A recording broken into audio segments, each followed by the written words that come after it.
Hello, Jolene. I love your stripy pink situation. I love your cute little hair up like that. You're adorable. I don't know what's happening here, but I like to wear a top bun, but with the headphones, it's got its own thing happening here. But thank you, friend. No, you're always so cute. Oh my God, same. We just recently did a Your Questions Answered, and it was basically all of my liberal friends wanting to ask questions. They had lovingly bombarded me. Please ask Jolene this. Please ask Jolene this. And what's the token conservative girl think? What's she thinking? And then at that time, the only criticism was, Nicole, stop because swearing everybody so loved much. you. Stop swearing, you sailor. But now you might have some questions. I do have questions for you. Okay. So it was two different people, but they had the same question. Generally speaking, they are interested in what you, identifying as having a Jewish background, think of the politics surrounding, Israel right now versus the Palestinians, the way that the pro-Palestinian movement has really developed into an anti-Semitism movement. This may be emotional for you. This may hit hard. I don't know how you feel about it. So if there is something that you want to talk about, I want to give you that opportunity to answer that question. Say what you're comfortable with, and we take it from there. It's obviously an incredibly loaded topic. And when we have thought about talking about the Israeli-Palestinian conflict in general on this podcast, I haven't felt confident enough just understanding the history of it's a very complicated, multi-layered history. I don't think a lot of people actually understand how complicated and layered the history is. Yeah. I, as you know, have a Jewish father. I had a Christian mother and was raised with holidays. And I didn't really identify as anything. And when my parents separated, they wanted us to choose, and sorry, Linda, I was like, fuck off. Like, to me, that was a way to, put pressure on me, and I was not interested in choosing a side between my mom and my dad. That being said, that when I got to the University of Iowa, I was very curious about Western religion. Basically both sides of me. And I started delving academically into that world and ended up taking many classes with an emphasis in Holocaust literature. I found myself at the University of Iowa where there were 8 churches per block. I mean, it was so many churches. There was 1 synagogue in all of Iowa City. Professor Holstein was a beloved professor, and he taught the Quest for Human Destiny, which was one of my favorite classes. It's been strange being me because I've never been accepted as a Jew, and I've also been excused that I'm not a Jew. Because my dad is Jewish, most Jews will say, "Oh, well, you're not Jewish because your dad is Jewish, not your mother." And that's because you identify with your mother's religion, generally speaking, in the Jewish community. Correct. Correct.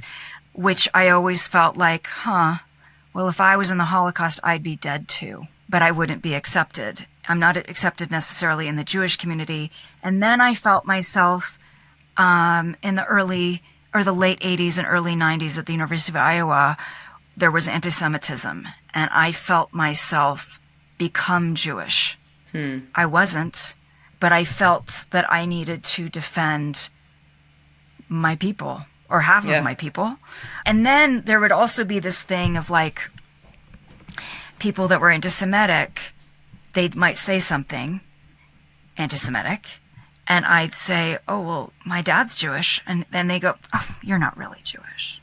Oh, wow. And so it was I've always felt it on both sides. Yeah. Living in New York, that's totally different. There's so many Jews there. I don't identify. I I'm just who I am. On October 7th, it was an absolutely brutal, horrifying day that I feel like people have forgotten or actually never noticed or acknowledged or talked about. As a feminist, so many women were raped and mutilated, and we don't talk about that. And that makes me really angry. This whole Me Too movement, and I've had my own experience, which you very intimately know about. I cannot believe that we have forgotten about those women on that day, and that we aren't just like running in the streets angry as to how is this okay. It's so layered. Bibi, like, he was siding with the right-wingers, Netanyahu, and he was possibly going to go to jail, and he wants to stay in power, and he starts bombing the shit out of the Palestinians in retaliation. And very quickly, it became about all the innocent people that were dying in Gaza, which I also believe was not okay. Before October 7th, Saudi Arabia and Israel were getting along. And Hamas, one of their fundamental principles, founding principles, is they want to annihilate the Jewish people. Right. And, right, just hands down. So that didn't bode well. The Arab countries were starting to actually work together, get along.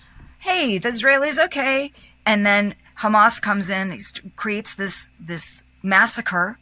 They had no idea they were going to get away with what they got away with. But what they got away with was like so incredibly, like, crimes against humanity, so brutal, so awful.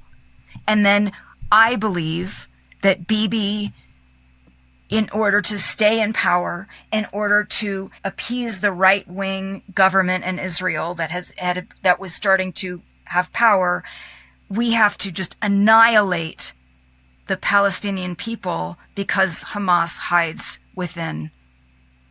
Hamas is not pro-human.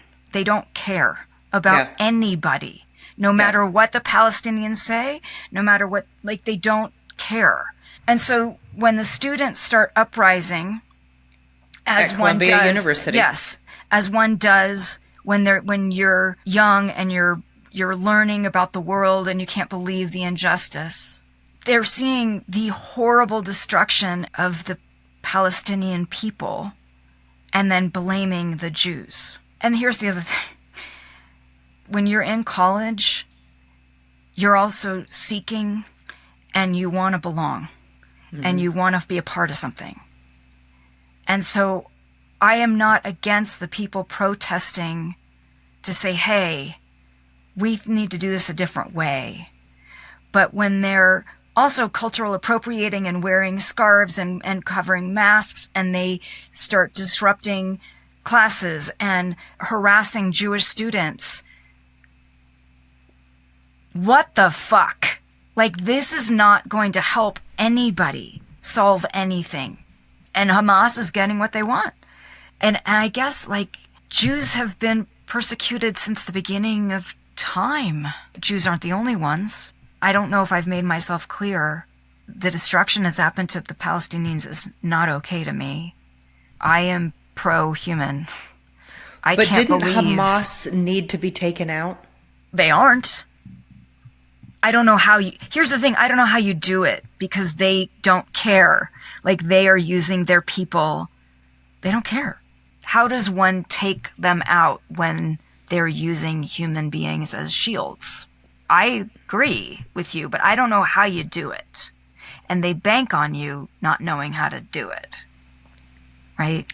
By hiding under schools and right. preschools Exactly. and hospitals. Exactly. So when you see the demonstrations at Columbia University in New York, do you give them some grace that they're just college students trying to figure themselves out in a world and they've been misguided?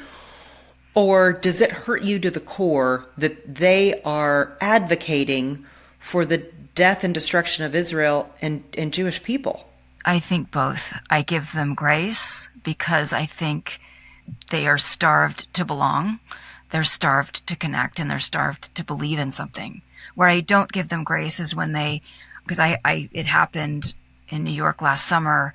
Josh had a company softball game, and we were then walking to this bar afterwards to meet colleagues, and there were these protesters and there were these kids covered up running with their Hamas flag. And that's when I'm like, that's different. If you're protesting against the violence and the destruction of human beings, I'm in. But Hamas is not. Hamas is actually trying to, like, when you're running with the flag, do you know what that means?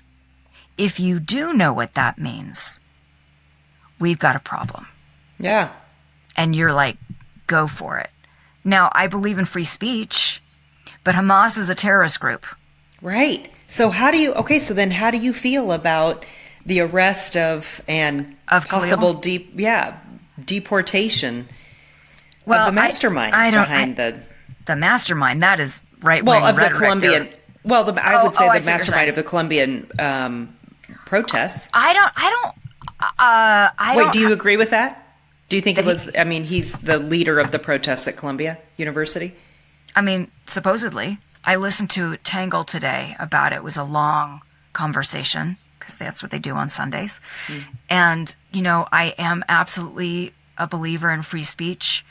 I don't know what the laws are about a person with a green card and what kind of rights they have. And he's married to a United States citizen. He's about to have a United States citizen baby. I didn't realize all that. The wife is 8 months pregnant, and he has been detained and with limited access. When the government says, I don't like this, I don't like what you said, so I'm going to deport you, I think we're in trouble. Okay, but Tom Holman likened it to yelling fire in a crowded theater. We do have free speech, but we also have limits to what is acceptable, and it's illegal to yell fire in a crowded theater. So isn't that the same for you to be supporting the people that took two babies? They strangled the babies to death with their hands. They videotaped it, and they took those babies through the street. Babies! Through the street. There's no way to support that movement. There's nothing to support there. Yes, I agree with you completely. In terms of Khalil, I don't know enough about what he did, what they have on him. Yeah. I know he's Palestinian. I know he was protesting the violence against his people. I can also get down with that. Is he pro-Hamas? I don't know. If he isn't pro-Hamas, then I don't think he should be deported. What if he is? Do you think he should be? I just don't understand why you're pro-Hamas. But there are. We've seen, and you're going to ask me, and I don't know where I saw it, but it was a confrontation. It was at a city council meeting. It was something. A Palestinian woman was saying, I am pro-Hamas. And he said, so you believe that all Jews should be killed? And she goes, yeah. I mean, that's what I believe. We're talking about what someone says and what someone does. And free speech is incredibly important in this country. I mean, fundamentally, I'm not in disagreement with you. Yeah. I don't want another Holocaust. Yeah. I don't want another Holocaust for anybody. Yeah. For any race, any religion, yeah. Okay, so then I'm going to jump over to the fact that people put out on social media their opinions. When someone posts something on Facebook and they are espousing their political views on Trump is a farking idiot and blah, blah, blah. What's your opinion of that? About people putting their political views out on social media? Yes. If you're asking me personally, I don't love it. If it's well written and maybe has an interesting point, then I'm curious, because I'm a big LinkedIn person for my work. Mm-hmm. And when politics gets on LinkedIn, I don't like it. So, all right. So then you would agree, I think, that it's your post, it's your platform, you can say whatever you want. Right? Oh, I guess. Yeah, sure. Right. I mean, I guess I feel the same way. Right. Yeah. I mean, whatever. But I do find that Facebook they thrive on that world. So does Twitter and... Yes. So has your opinion ever been changed by someone that posted something on social media? Well, again, this is it totally depends, but you had recommended that Instagram account, America the Possible. Yeah. And he teaches you about the Constitution, like one microbyte at a time, he says. Yeah, yeah. And yeah, like those kind of very thoughtful, sometimes what the Free Press says or Tangle says. But if you're talking about an individual person. Yes, that's what I'm referring to. When people post, I hate Trump because of this, this, and this, or I hate Biden because of this, this, and this, I feel like it's so immature. So in 2010, 15 years ago, I posted something on, I'm sure it was Facebook, and said, so glad that America finally saw the error of their ways and voted Republican for the midterms. Wahoo. Something to that effect, I'm sure. Yeah. And another coach's wife on our staff said, you know, you really offended another wife with your post. And I said, well, it's just the way I felt. And she goes, it doesn't matter. No one cares how you feel. I mean, you feel the way you feel. That's great. But when you put something on social media, you know that you risk offending someone else that you love. And I felt like it was a post like, yes, wahoo, yeah, here we go. And I never thought about it affecting someone that I love being offended. Like it never entered my mind until she pointed it out to me. And then I felt so bad, like I had offended. I don't know that I ever posted anything after that. I mean, I'd have to go back and look at my Facebook. I don't know that I ever, because I probably thought of you. I probably thought of several liberal friends who, why do I have to be in your face and be like, well, we're the winners and you're the losers, right? Because I feel like then I've absolutely just offended someone that I don't want to offend. And I think I'm trying to bring this all back full circle. If you're still posting stuff on social media going, ha, so glad that y'all that voted for Trump and the stock market's crashing, I hope your portfolios suck right now. I hope you're losing millions of money right now. Ha. And I'm just like, why do you want to offend somebody? Do you think that posting that, number one, will get people to go, and now I like you better because you said that. You're a good person. No, right? Am I looking at that right? I think social media is stupid. I mean, listen, social media is helpful so that we can like promote our podcast and connect to people that you can't necessarily connect to. And that part's the cool part. But when social media started, I don't know if I think we talked about it in one of the episodes about like Facebook, and people would post what they were eating. Like, who gives a shit? Oh, I do. Oh, okay. Okay, good. Fine.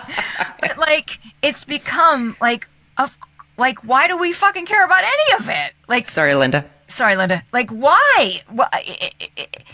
And yet, people feel this impulse or compulsion to share everything that they're thinking about. Yeah. I would give you some grace that we're also now in this culture that everyone's so fucking offended about everything. I don't know. It's boring.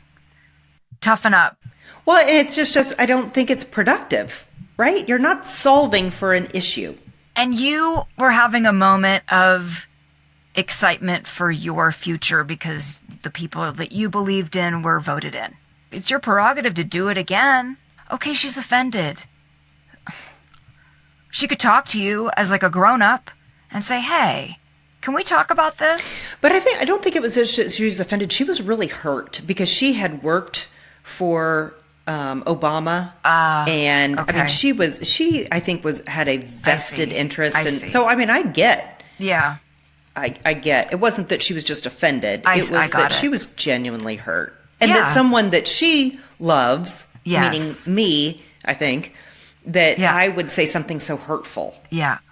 Which, of course, you didn't mean it was not even directed at her. It was just it was just a feeling that you were having. Here's the thing. I never thought about what someone who doesn't agree with my opinions would think, or that I was afraid of offending them. And I think that I'm bringing this all back full circle to the protests and the pro-Hamas. Have we lost our way so much that we don't care what we say, whether it be in a protest at the University of, or the Columbia University, or if it's on Facebook, that you feel like the way that you feel needs to be publicized and you don't care about offending anyone else? I mean, the answer is obviously yes. There are people who don't care about offending someone. Well, and I don't think you're going to like me bringing this up, but I feel like when Trump ran for office and he started saying some pretty hateful things, it started not that it wasn't happening before him, but he was highlighting a different way to behave and giving permission to be hateful or to be offensive, or like that's the new way we do it. Yeah. Do you think he's gotten better though this time? Oh, I just thought of this. I'm not trying to bait you or anything. No, I just don't feel like he's made those kind of comments like he used to. I don't know. Like the fact that like Zuckerberg, that there's no more fact checking, like all of these things to me are married together. This sort of sense of I can say whatever I want. I can do whatever I want. And I don't give a shit if it hurts you, hurts anybody. This is me, me, me. And this is what I get to say. I think it's all of our loss. And I think social media, I don't know if it birthed this idea of like everyone has a platform, everyone's important. But I think Trump certainly, emboldened people to be as brash as possible and without any thought of consequences or hurting someone. I mean, we talked about it before, I think on the first episode about like what you experienced, that we're in this society now, this situation where people don't actually understand that we are human beings on the other side of the screen, and that what you say hurts us or angers us or scares us, and that things have consequences. So I think it comes back to whether it's social media or, somebody protesting on a college campus. Are you really changing someone's view if you are just spewing hate and not having really intellectual conversation? Yeah. I mean, with respect. No, obviously not. Okay, let's do something lighthearted like play Would You Rather. Oh, wait. Can I give you a good for the soul? Oh, this yes. one, it ties into the Israeli-Palestinian question you had. Okay. So, this is an Instagram handle. It's LALSHAREEF. That's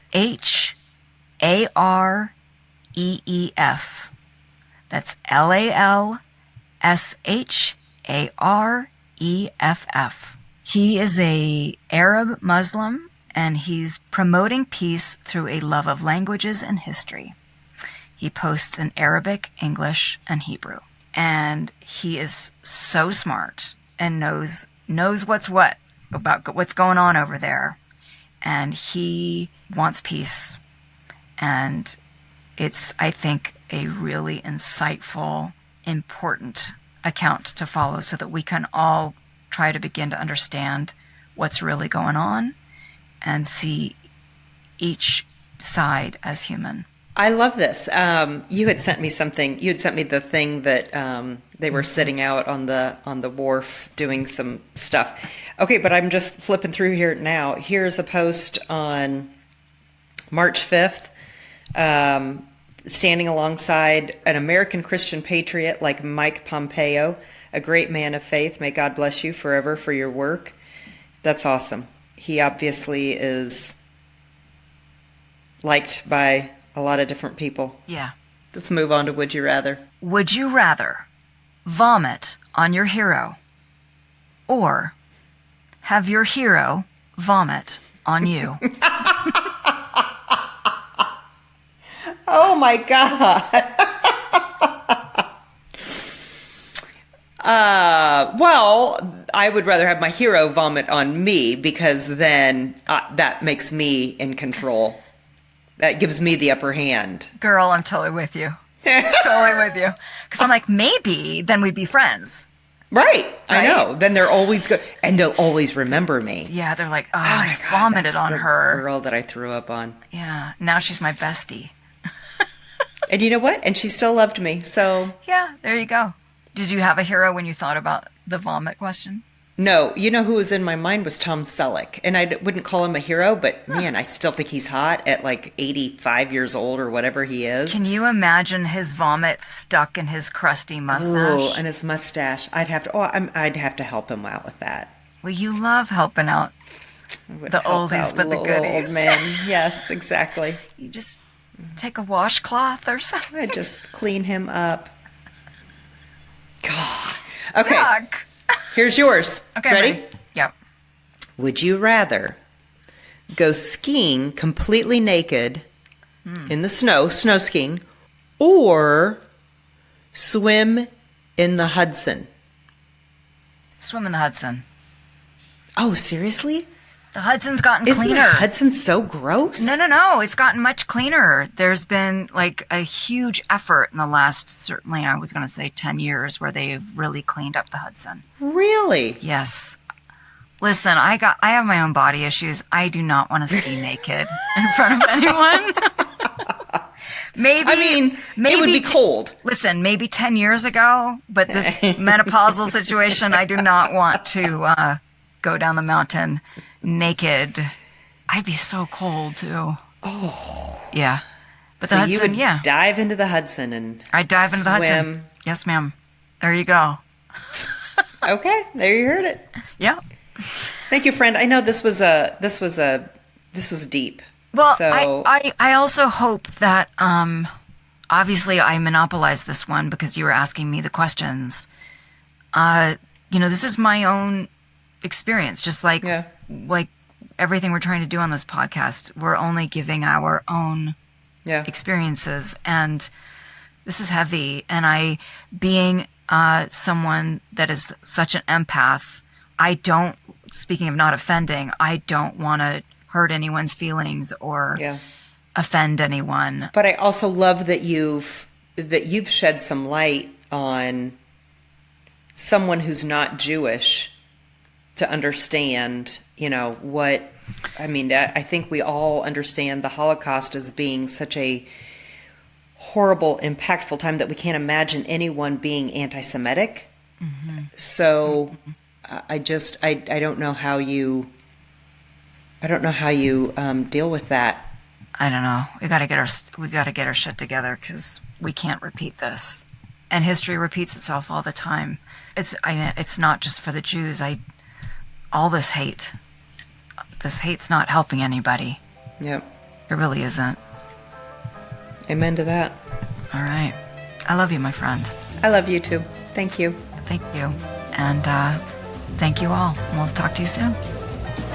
Bye-bye.